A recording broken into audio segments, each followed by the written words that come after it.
My name is Berkley Smith, and I'm presenting Civil Peace by Chinua Achebe.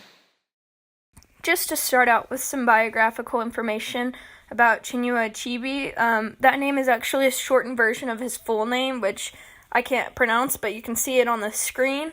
He was born November 16th, 1930, and he died on March 21st, 2013. So his death is actually pretty recent, and I'd consider him a very recent figure. You know, it's not like he was writing in the 1800s. His stuff is very relevant to things that people experience today. So that's another reason why his work is so famous. It's because people actually live through some of the things that he writes about. He was born into kind of like a crossroads with his family between traditional culture and Christian influence, which has to do with some historical context that we'll get into later. When he was a child, his mom told him a lot of stories. It was part of his culture, and this is really what kind of sparked his interest in literature and stories and wanting to be an author. He was raised in southeast Nigeria. He excelled in school and had a scholarship to study medicine, but he chose to study English literature at the University of Ibadan, which resulted in him having to pay tuition. And his brother gave up being able to come visit his family while he was away so that he could help pay for his tuition, which is really cool that his family was willing to help him out like that so that he could pursue what he wanted to. He was fascinated by world religions and traditional African culture and began to write short stories in college, and his most famous novel is Things Fall Apart, which is the most widely read book in modern African literature. You can actually see in some of his interviews, he says that he wrote it because he felt like something had to be done, like it was his place to do something in the world, and I just think that's really inspirational. And on to the next slide, some interesting life facts about him. So he didn't really fit in with the sports teams. He didn't really play sports. He was super into academics, and he hung with other pupils highly dedicated to studying. And this is actually pretty funny. Because he studied so much, their headmaster banned studying from 5 to 6 because they were so studious. They thought he needed a break. So you could say that he was, too meticulous and studious. He is the most translated African author of all time, and Nelson Mandela was one of his biggest fans, and he said that while he was reading his literature through his time in prison, it made the prison walls come down. So it was kind of an escape for him reading his literature. To this day, his cause of death is not known to the public. When you Google or any press statements say that he died of acute illness, and it was undisclosed, and he died in Boston while teaching at the University of Massachusetts. He was paralyzed from the waist down after a car accident on the way to Lagos in 1990, so he was in a wheelchair in part of his life, and he loved Dickens and Yeats. The title of Things Fall Apart actually comes from a verse in The Second Coming by Yeats.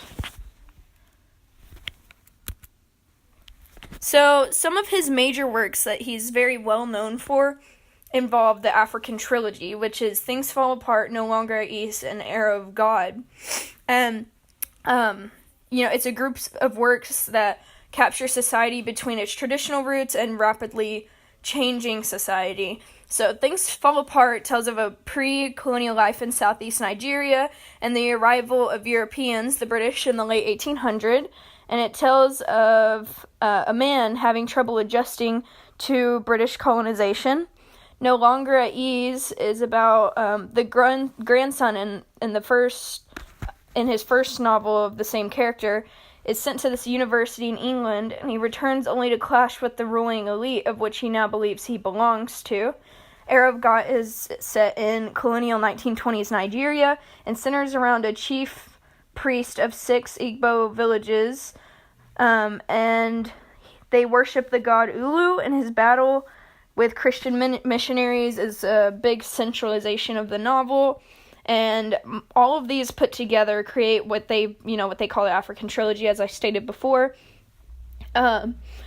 It shows the moral and societal struggles of areas in Africa that were being colonized by the British.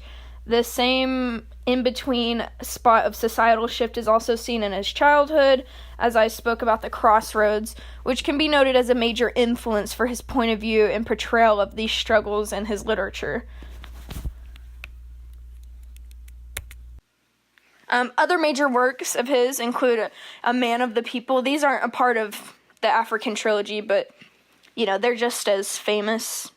In Africa, they read all of these. A Man of the People is a satirical novel told by a young and educated narrator who describes his conflict with his former teacher who enters a career in politics.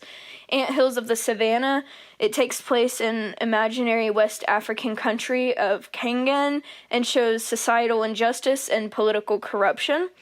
There Was a Country, Achebe's memoir. It's a personal account of the Nigerian Civil War, also known as the Biafran War, which we're about to get into with some of the historical context. So, since all of they're called the African Trilogy's books, and Civil Peace is what this presentation is about. It's all of it centers around the time period that he lived through, and it's directly influenced all of his literature. Like I said in that interview, he talked about how he felt like he had to do something. So, starting with the historical context, in 1960, Great Britain granted Nigeria independence, as it was home to 100 different ethnic groups. So, after being colonized before, they granted Nigeria independence. Okay. There were tensions in the new nation that led to 2 military takeovers in 1966, or coups, which led to the death of many of the Igbos, which was what Chinua was.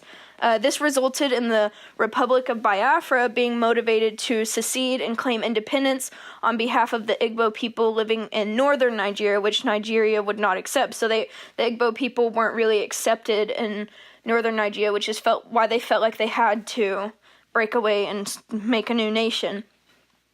The Nigerian War is also referred to as the Biafran War because of the Republic of Biafra.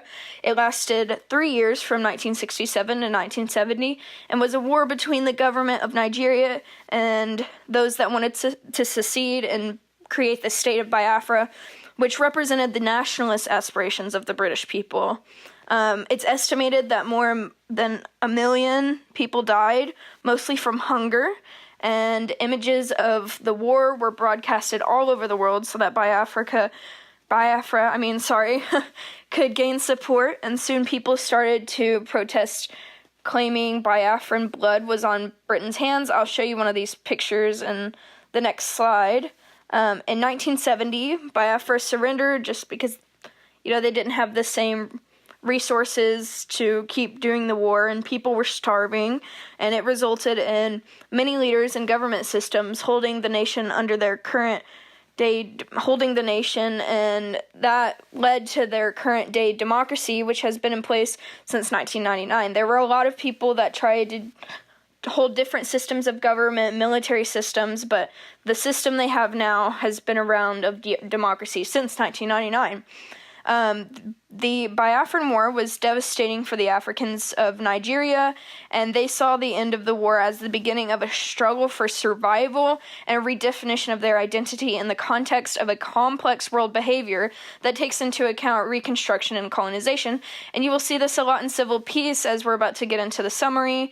After some more historical context, and it shows how the struggle that they felt in Nigeria is directly into Civil Peace is just right after all of this has happened, and it's about the rebuilding of a family, and you'll see this struggle when we get into the text. Here's one of the pictures that would threw the world into outrage over the war, and people started to raise money for the starving children. Okay, more historical context is Civil Peace was published in 1971, which is a year after the Civil War ended, and this was big when it came out because it really showed, a lot of people saw what happened during the war, but you'll see less of what happens after the war, like Reconstruction. After he published A Man of the People in 1966, the war began and Chinua was forced out of Lagos by the second coup. He became more dedicated to the preservation of his people, the Igbos, and he became a spokesperson for the Biafran cause in Northern America and Europe. So he was a political activist in a way with his literature.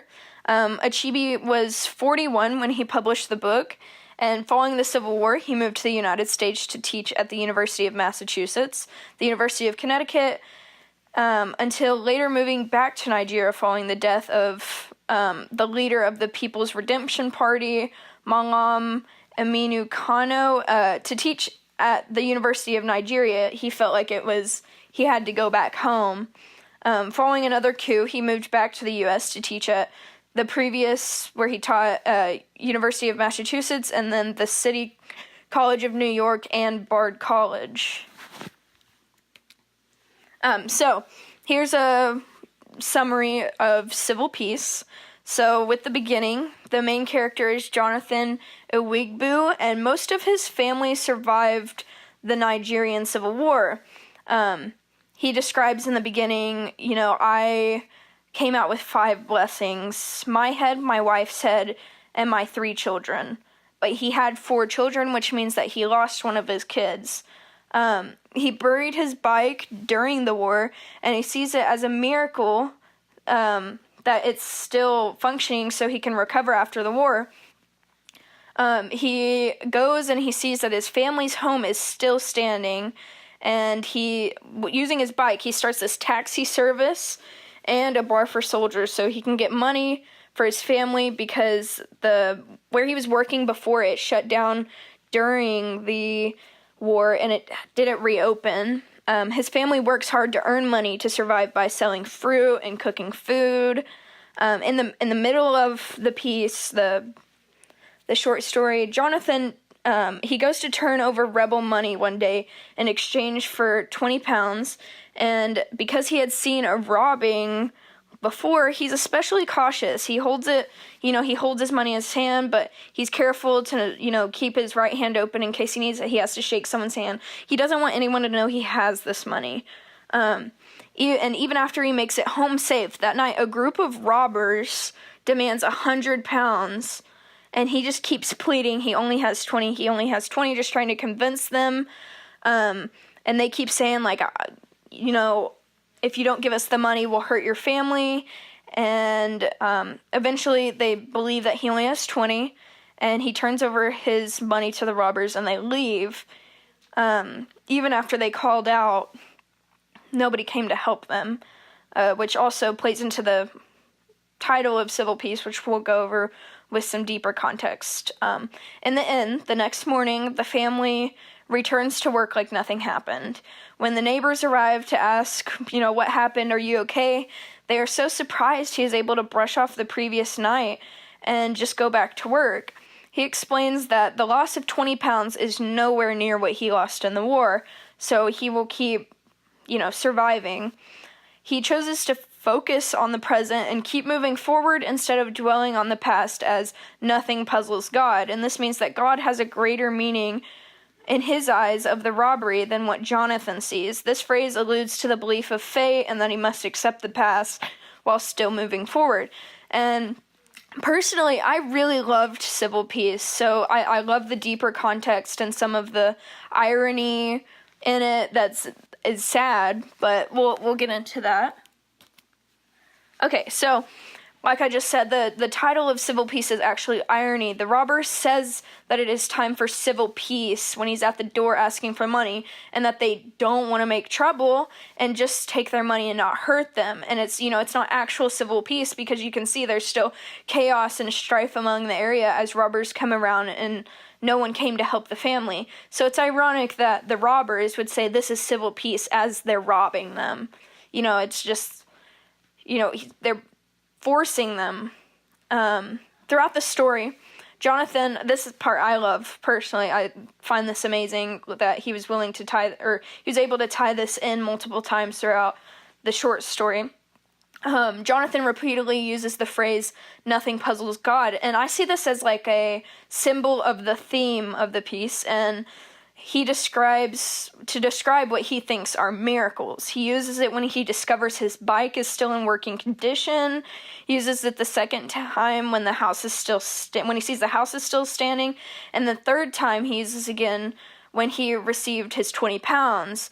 The final time he uses it when something negative happens, which is kind of a change with the prior use to it, but it's when he is robbed the next morning. He tells his neighbors, nothing puzzles God. The phrase allows him to keep a positive mindset and move forward, and that he can't change what has already happened, but only move on from the past, which is, the same thing he did with after the war ended. He didn't even have any time to really grieve the loss of one of his children. He just went straight in with his taxi service. He sees these acts as something that is part of a bigger plan for him, and he keeps moving forward for his happy survival. And happy survival. So in the beginning of the short story, he says that him and his friends greet each other with happy survival, instead of like, we greet each other every day with like, hello, like if it's a holiday, we say happy holiday, but it's kind of sad that they're saying happy survival. Like they're greeting each other by acknowledging the fact that they're still alive, which is that just crazy to think that these people went through so much. But it's good that some people did survive and are able to rebuild their lives. And another fact that goes into the more understanding into the piece is that the head thief, when he's knocking on the door, he's making fun of the family when they call out for help. Like, I guess everyone during this time period and circumstances were only out to protect themselves. They're terrified of the robbers, and they just let them take the family's money. No police came. The neighbors come the next morning, but they didn't help, even though they knew something was happening. So that just goes to show that although it's civil peace, there's still chaos and issues going on in the country. The short story was released 1 year after the Nigerian Civil War ended, so it was aimed to show the struggle that the people had getting back onto their feet. It describes how some people struggle to find meals and how Jonathan's previous job shut down during the war, so his family has to work very hard and creative to come up with the ways to make ends meet. We talked about happy survival. In the story, this one's actually kind of funny. In the story, when people turn in rebel currency, the people call the pounds egg rasher, which is just a very poor pronunciation of ex gratia. I'm not even very good at pronouncing Latin terms, but it does translate into as a favor.